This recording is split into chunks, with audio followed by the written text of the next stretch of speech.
Assalamualaikum warahmatullahi wabarakatuh. Halo Sobat Nerd, selamat datang di program baru kami, Nerd Picture News. Saya Muhammad Zaki Farhan akan menemani Anda 10 menit ke depan.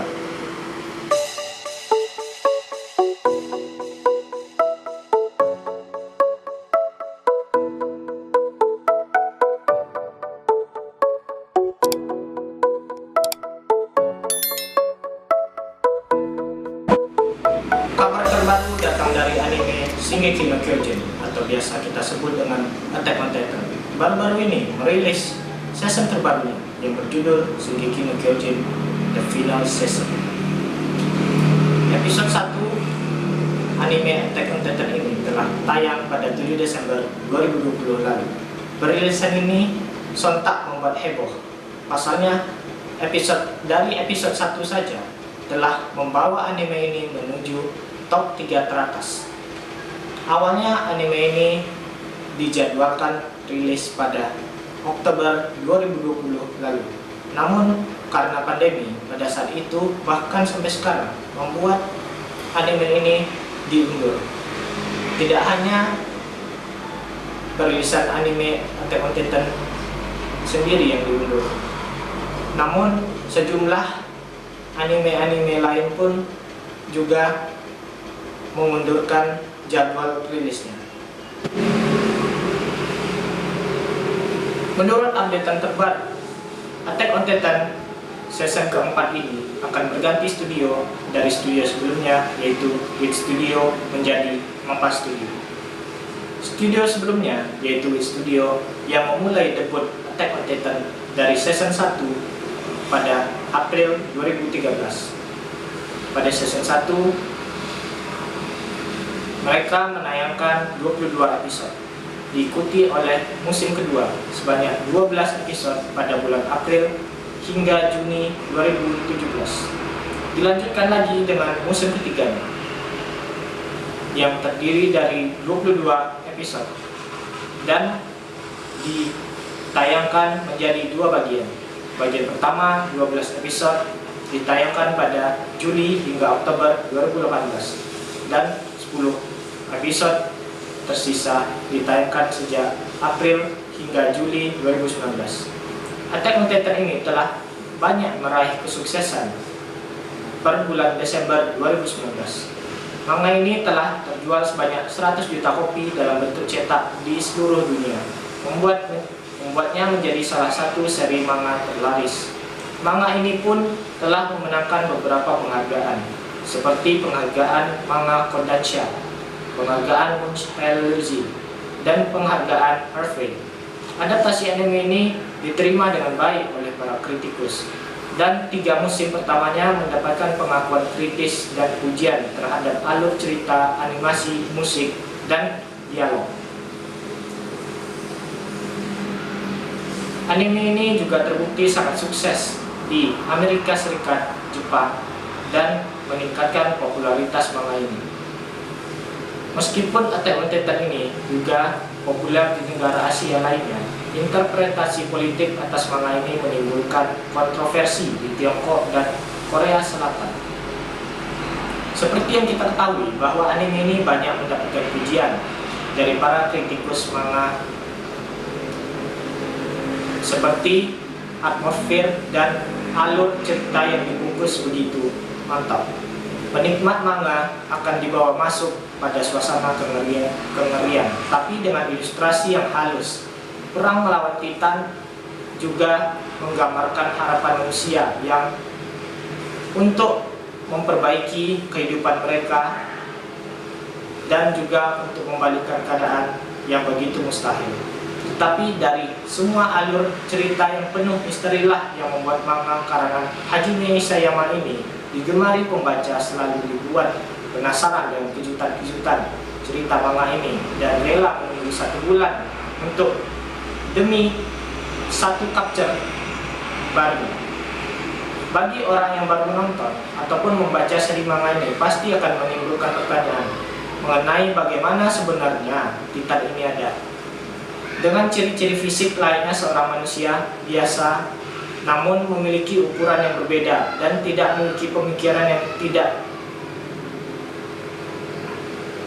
waras, tidak bisa bicara, dan hanya tahu untuk memakan manusia. Lanjut, sederhananya seri manga ini tidak hanya memperlihatkan kekejaman Titan yang sangat senang memakan manusia, ataupun kehebatan Super Corps yang diketuai oleh Erwin Smith memberantas Titan-Titan tersebut. Terlepas dari adegan kanibalisme, lebih jauh dalam anime ini menyuruhkan intrik politik, diskriminasi, doktrin, kedaulatan, kebebasan, serta bagaimana sebuah negara menghalalkan segala cara guna keberlangsungan dan bertahan hidup.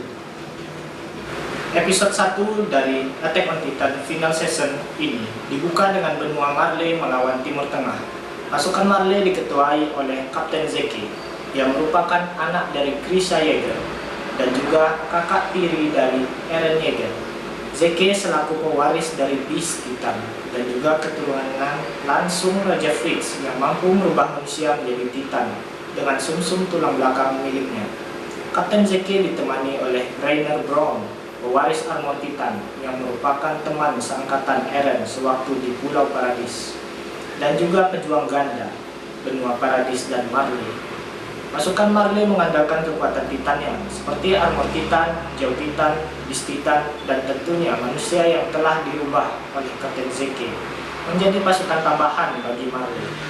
Sedangkan Timur Tengah hanya mengandalkan alat tempur biasa, tapi mereka sudah mengembangkan senjata anti-Titan yang membuat Titan itu kesakitan jika terkena tembakan dari senjata ini. Episode ini menjadi pembuktian studio MAPPA dalam mengerjakan Attack on Titan Final Season ini. Pasalnya, dari episode 1 ini kita sudah bisa melihat bagaimana cantiknya grafis yang disajikan oleh studio baru dari Attack on Titan ini. Good job untuk studio MAPPA. Karena tidak mengecewakan fans dan penonton setia Attack on Titan, studio MAPPA ini juga menjadi dongkrak kesuksesan penayangan awal dari season terakhir anime Attack on Titan karangan yang terhormat Hajime Isayama, yang tentunya sangat berpengaruh dalam kesuksesan anime ini sehingga meraih peringkat 3 di urutan rating tertinggi. Selanjutnya kita akan menampilkan penampilan Titan Shifter yang belum kita lihat sebelumnya di season sebelumnya, yaitu Warhammer Titan yang dimiliki oleh keluarga Tybur secara turun-temurun. Di episode-episode selanjutnya, kita akan melihat bagaimana pertarungan epik di antara Titan milik Eren melawan Titan yang ada di benua Marley yang berjumlah sebanyak 7 Titan Shifter dari 9 Titan Shifter yang ada.